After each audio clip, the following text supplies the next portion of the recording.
Let There Be Rock. The album that nearly didn't happen, but changed everything. Let's rewind to March 21, 1977. AC/DC drops their fourth studio album, Let There Be Rock, in Australia through Albert Productions.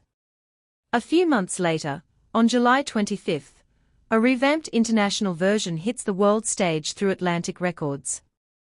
And get this, it was the last album to feature bassist Mark Evans. But the road to Let There Be Rock wasn't smooth.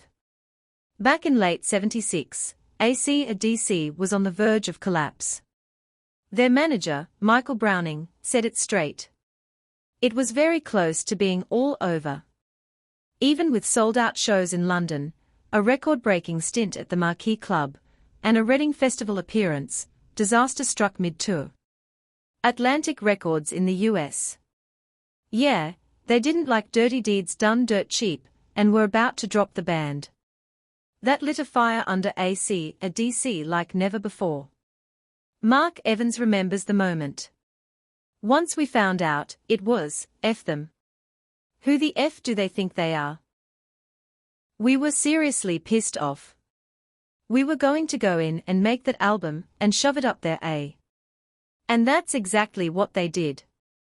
According to Angus Young, their brother George asked what kind of album they wanted to make. The answer? Guitar riffs. Lots of M. They were fired up from touring, and you can feel every ounce of it in this record. Let's talk about that album cover.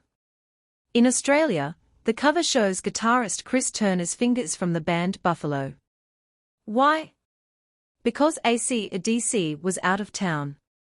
Photographer Colin Stead asked Turner to step in for a flashy guitar photo. Turner joked that when Angus saw it, he said, "He's got fat fingers, hasn't he?" The international cover. That's when the world saw the iconic AC/DC lightning bolt logo for the first time, designed by Gerard Huerta.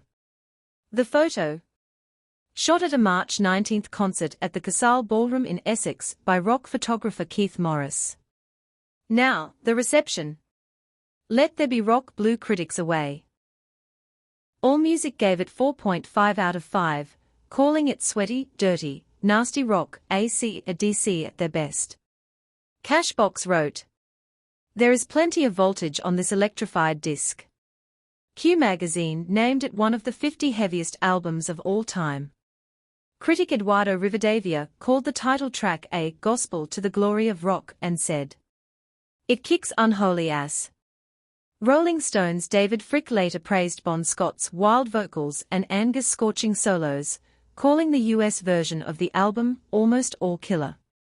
By 2006, biographer Murray Engelhart said the album officially made AC/DC an album band, a status shared with legends like the Rolling Stones, The Who, and Led Zeppelin. And in 2000, Angus shared that even Mutt Lange, who would go on to produce some of their biggest albums, was jealous he hadn't produced Let There Be Rock himself. Jesse Fink summed it up perfectly. This album would stand for all time, as an expression of their unrivaled might as a guitar band. So next time you press play on Let There Be Rock, remember the rage, the riffs, and the rock and roll revolution it sparked. Thank you for your view.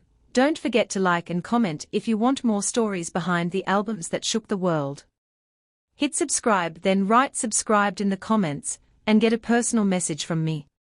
Rock on.